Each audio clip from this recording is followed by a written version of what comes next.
lõpuks pea läks otsast lihtsalt kärsama.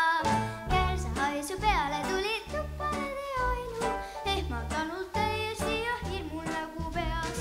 Läbi suitsu moimud silmas tädi hädavaevu, aga mis on lahti, seda mõeldagi ei tea. Istus maha, et saaks välja mõelda, milles asi, aga mida rohkem mõtles, vähem aru sai.